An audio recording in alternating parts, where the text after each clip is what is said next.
Hey guys, my name is Gabby, welcome back to my channel, and today I'm going to be doing my November wrap-up. In the month of November, I read a total of 8 books, and that was 2 audiobooks, 1 arc, and 5 novels. So let's just jump right into it. Let me see you dance for me, dance. Do a handstand for me. First book I read this month was Moonshot by Alessandra Torre. I ended up giving this book 3 stars. This book is a really intense sports romance story that involves a ton of angst and forbidden romance and even a murder mystery, y'all. Whoa. So it follows this girl named Tyler. She goes by Ty. She's basically a ball girl for the Yankees. Like, her dad works as like one of the like managers, I want to say, and so she goes on the road with the Yankees. She's only 17. Like, talk about the freaking coolest job ever. I was obsessed with the whole like getting behind the scenes of baseball action. Also follows this guy named Chase Stern, who is a Dodger. He sleeps with one of his teammates' wives, and then the Dodgers trade him away because they don't want to deal with the drama of him anymore. And so he eventually gets traded to the Yankees, and obviously there's this forbidden romance that starts to take place between Chase and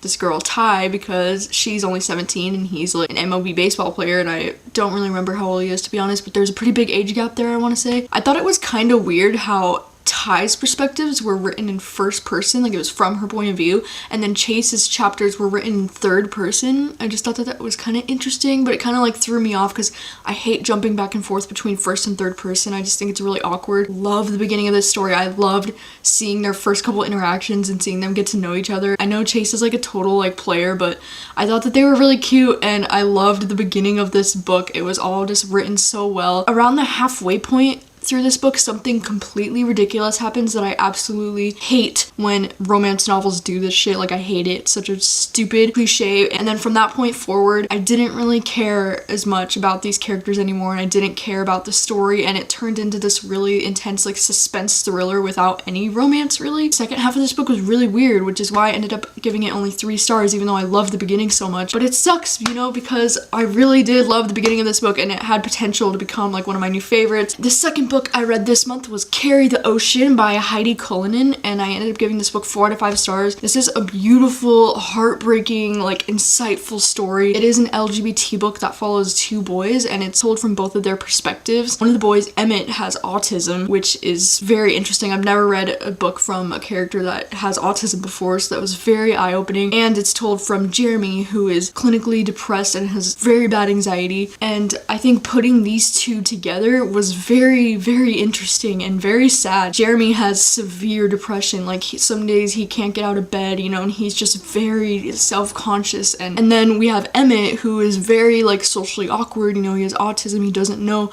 how to behave normally with people, and I think that this book captures someone with autism so well. Like, I was amazed how well like this author captured the way somebody behaves when they have autism. She just wrote it so well, and the way these characters interact is interesting and beautiful, and I loved them both together and individually, and I think that they make a very interesting pair. Loved seeing Emmett like be there for him and help him through his panic attacks. The way this book describes depression too, I feel like is really accurate. He says depression feels like there's a bowl over you, a glass bowl that you can see out of, but it makes the world feel further away. It feels lonely and heavy, but sometimes the bowl gets cloudy. The way this book described having depression and having autism, it just all felt very real. I just really adored this book, and I love both of these characters so much. I feel so much more informed about people with autism and what they're going through on a daily basis, and I just think it's very informative and that everybody should read this book. Third book I read this month was Hotter Than Ever by Elle Kennedy, and I ended up giving this book 4 out of 5 stars, and I freaking loved it because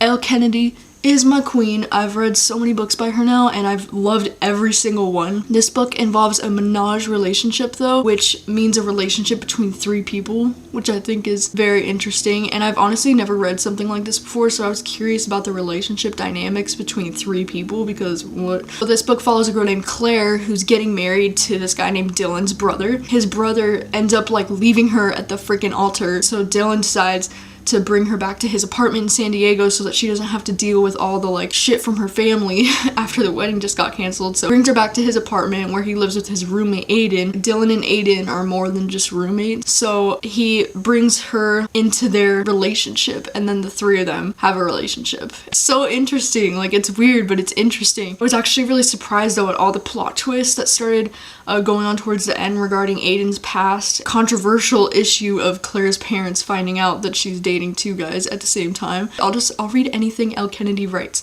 Like, she's such a great writer. This one isn't like among my top favorites from her. I still think the Off-Campus series is better. Still really enjoyed this book. It surprised me a lot. Next book I read this month is The Sun Is Also a Star by Nicola Yoon. I gave this book 4.5 out of 5 stars, and I do have a full book talk discussing this book because I loved it so much and I had to get out all my feels. This girl named Natasha, who is a girl of color, she's from Jamaica, and she's getting deported. And then on the day she's getting deported, she meets this boy named Daniel, who's an Asian guy. They start to like get to know each other and fall in love, and it's freaking beautiful. And I just honestly, I love this book so much. I don't even care if it's insta love. I love the way it's written. Daniel is like a poet and he's very like hopeful and optimistic. Natasha is like the complete opposite of him. She's very much a realist and a scientist, and she doesn't believe in God or love or marriage or things like that, you know? So Daniel tries to prove to her that love exists through science. It's just so cute. Each member of their family has something to contribute to this story. It's so beautiful, and like talk about diversity, you know, like a girl of color and an Asian boy like together.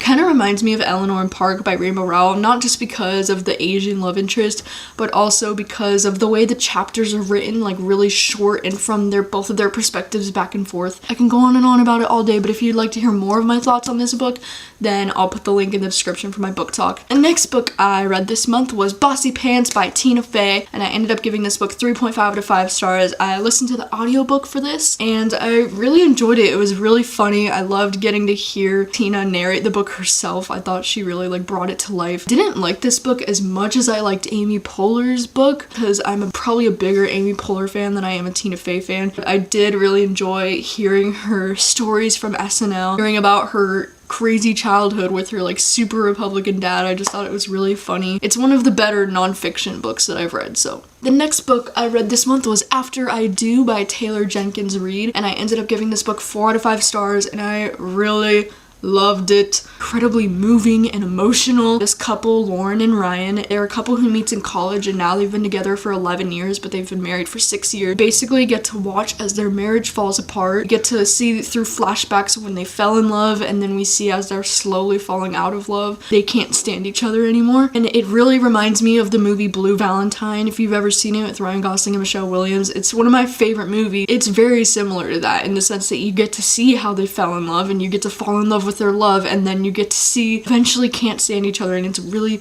fucking depressing. So Ryan and Lauren decide to take a year apart in their marriage in an attempt to save their marriage. Loved all the members of Lauren's family, especially her younger brother Charlie, who's actually really close to Ryan. He goes through some amazing character development in this book, her younger brother Charlie, and I was really interested in his character. That's another thing I love about Taylor Jenkins Reid novels, is that she writes such good side characters. Honestly, this book just made me feel so like physically depressed while I was reading it because it honestly feels so real. The idea that somebody who thinks the world of you at one point can eventually grow sick and tired of you, and like it's honestly so real. It's a slow thing that happens over time. You know, they fight about real things like financial problems and their sex life and where they want to go to dinner. All these little things that build into something that's so much bigger, to the point where they just like can't even be around each other anymore. But I mean, this book is very thought-provoking because it talks about what is marriage anyway, and what do we want out of marriage, you know? Do we want stability or happiness? And is it possible to have both stability and happiness? And heartbreaking and fucking beautiful. I love Taylor Jenkins Reid. This is like the 3rd book I've read from her, and I love every single one of her books. God, she's an amazing author. Oh, I love her books so much. Like seriously guys, if you like romance, read this author. She's freaking amazing. The next book I read this month was This Savage Song by Victoria Schwab. I ended up giving this book 3 stars. I actually did listen to the audiobook for this, but I also have the physical copy checked out of the library right now. And the thing is, I love Victoria Schwab, and I thought this story was actually really fun and really interesting, but I'm just not really a fantasy reader, so I couldn't really get hooked and like invested into the story as much as I wanted to. I think the concept though of this story is really cool. Like this is a world where monsters are bred by acts of human violence. I think is very interesting. It does follow 2 really awesome lead characters. We have Kate, who's like a total badass. August, who is a monster, but he like doesn't want to be. This book is very action-packed towards the end. I just couldn't get into it the way I wanted to because I just don't really like fantasy all that much. So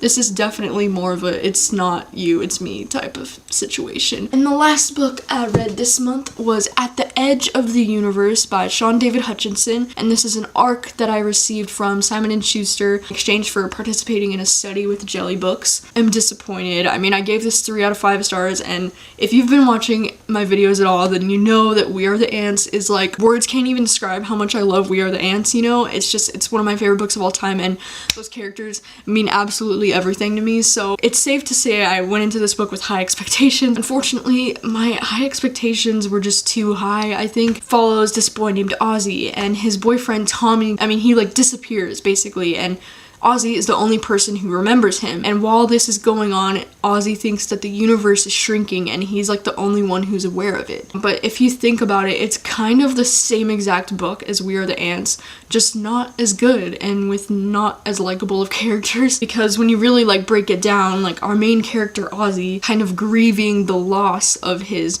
boyfriend who disappeared in the same way that Henry from We Are the Ants is grieving his dead boyfriend Jesse. Everybody thinks that Henry is delusional in We Are the Ants because he says he's getting abducted by aliens, just like in this book everybody thinks Ozzy's delusional because he thinks the universe is shrinking. In this book, Calvin is a boy he meets at school who believes him and starts to help him get over this fear he has, just like Diego in We Are the Ants is a boy he meets at school who believes him about getting abducted by aliens and who helps him start to get over Jesse. Calvin is a much less charming and less likable version of Diego. Calvin's just kind of like he never really grows on me, and some of the things he says to Ozzy in this book are just like not okay, and I just didn't really like his character all that much. I also do really appreciate the diversity in this book. I think this is one of the most diverse books I've ever read because obviously we have our main character Ozzy who's gay, and then we have his best friend Lua who's gender fluid, like some days she's a girl, some days she's a boy. Tommy, Ozzy's love interest, is actually black. One of Ozzy's other best friends, Dustin, is Asian, so there's a lot of minorities represented in this book, which I do appreciate and think is really important, but at the end of the day, the story just didn't impress me the way I wanted to and expected it to.